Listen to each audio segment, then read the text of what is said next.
Hello दोस्तों, Bengali film industry की golden period में बनी टॉप 10 कॉमेडी मूवीज़ की ये तीसरी एपिसोड है। आज हम फिर से 10 ऐसे कॉमेडी मूवीज़ के बारे में बात करेंगे जो अपनी सिंपलनेस या इनोसेंस की वजह से नई दौर की कॉमेडी मूवी से बहुत ही आगे हैं। नंबर 1, दादार कीर्ति। एक सादा सीधा लड़का जो पढ़ाई में कमज़ोर है। उसके पिता उसे शहर अपने अंकल के घर भेजते हैं ताकि वहाँ वो अच्छी तरीके से पढ़ सके, पर वहाँ के एक क्लब के कुछ मेंबर्स उसके इनोसेंस का फ़ायदा उठा के एक सुंदर और टैलेंटेड लड़की के सामने उसके बारे में ढिंढोरा पीट देते हैं कि वो एक मल्टी टैलेंटेड लड़का है। पर जब लड़की को लड़के की असलियत पता चलेगी तो वो क्या करेगी? क्या लड़की की सहज सरलता का कोई वैल्यू नहीं है या लोग उसका सिर्फ मजाक ही उड़ाएंगे? नंबर 2, ओरा थके उधारे। ये कहानी है दो पड़ोसी फैमिली के बारे में, जिसमें से एक पार्टीशन के वक्त पूर्वी पाकिस्तान छोड़ के इस पर आ गए। दोनों ही फैमिली की बॉन्डिंग तो अच्छी है, पर फैमिली के मुखिया लोग हमेशा ही बच्चों की तरह लड़ते झगड़ते हैं, कभी ईस्ट बंगाल मोहन बागान फुटबॉल मैच के लिए तो कभी एक आयरन मशीन के लिए। इस झगड़े के बीच ही दोनों फैमिली के दो मेंबर्स के बीच प्यार के फूल खिलते हैं। अपने परिवार वालों के ऐसे झगड़ते हुए रिश्तों के बीच क्या उन लोगों का प्यार कामयाब होगा? क्या परिवार वाले ये समझ पाएंगे कि उनके झगड़ने के बीच ही एक दूसरे के लिए उनका प्यार छुपा है? नंबर 3, दया नेहा।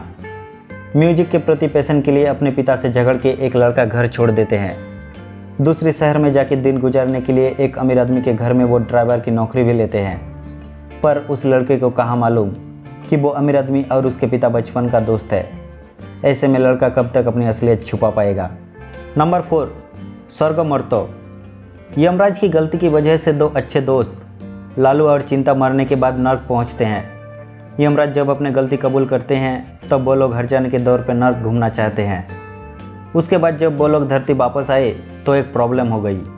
दोनों की आत्माएं एक्सचेंज हो गई और इसी वजह से दोनों में और उनके रिश्तेदारों में भी कन्फ्यूज़न हो रही है। तो क्या यमराज इस प्रॉब्लम को सॉल्व करेंगे या ऐसे ही छोड़ देंगे? नंबर 5, बरजात्री। ये कहानी है 6 लड़कों की दोस्ती की। अपने ही एक दोस्त की बारातियों में जाके उन लोगों ने कुछ ऐसा हरकतें की कि वहाँ के लोग उन्हें डाकू समझने लगे। ग्रुप में सभी की शादी हो गई सिवाय एक के। बाकी 5 मिलकर उसके लिए लड़की ढूंढने इस हद तक चले गए कि पता ही नहीं चलेगा आखिर वो लोग लड़की ढूंढने निकले हैं या सिचुएशन को बिगाड़ने। नंबर 6, विवाह विभ्राट। अशोक और माला एक दूसरे को बहुत दिनों से जानते हैं।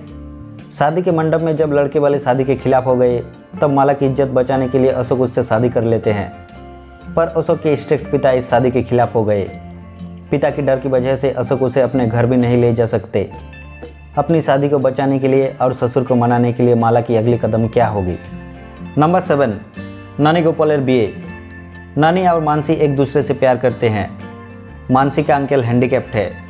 अनजाने में ही नानी उसके अंकल के साथ दुर्व्यवहार कर बैठते और इसी वजह से दोनों के बीच की दूरियां बढ़ने लगी। ऐसे में दोनों के बीच की फासला कैसे कम होगी? कौन आएगी नानी को मदद करने? नंबर 8, पका देखा।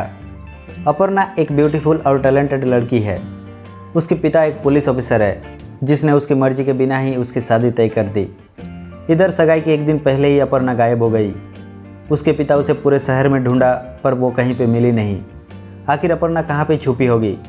उसके छुपने की वजह क्या होगी? नंबर 9, एक जे छिलो देश। ये एक सैटायर कॉमेडी मूवी है। एक केमिस्ट जो अलग है बाकियों से, हर वक्त अपने एक्सपेरिमेंट लेके बिजी रहते हैं। एक दिन उसने एक सॉल्यूशन AA1 का खोज किया जिसके थ्रू इंसान सब कुछ सच बोलने लगते हैं। अपनी ज़िंदगी में कितनी गलतियां किए हैं ये सब कुछ कबूल करते हैं और इसलिए इसका प्रयोग उसने करप्ट पॉलिटिशियन और फ्रॉड दुकानदार जैसे लोगों पे करने का सोचा। और फिर क्या, वो लोग खुद ही अपना जुर्म कबूल करने लगते हैं। लेकिन बाद में जब उन लोगों को असलियत के बारे में पता चला तो उन लोगों का अगला कदम क्या होगा? क्या वो फार्मूला चुराना चाहेंगे या केमिस्ट के खिलाफ कदम उठाएंगे? नंबर 10, सनाई। बड़ी बहन के सख्त नियमों की वजह से छोटी तीनों बहनें हमेशा ही डरी हुई रहती है और इस डर की वजह से ही बड़ी बहन की पीठ पीछे वो लोग स्टडी के साथ साथ अपनी अपनी बॉयफ्रेंड से मिलते हैं। बड़ी बहन इससे बिल्कुल ही अनजान है और इस मामले में उन लोगों का सपोर्टर है उनका एक अंकल। लेकिन अगर बड़ी बहन को पता चलेगी तो क्या होगी? छोटी तीनों बहनें क्या ये समझ पाएगी कि आखिर बड़ी बहन इतनी कठोर क्यों है? क्यों वो उन लोगों को इतनी प्रोटेक्ट करना चाहती है? तो दोस्तों, ये थी वो 10 मूवीज़ जो आपको अपनी ज़िंदगी में एक बार ज़रूर देखनी चाहिए। तो दोस्तों, आज के लिए बस इतना ही। मिलते हैं अगले वीडियो में।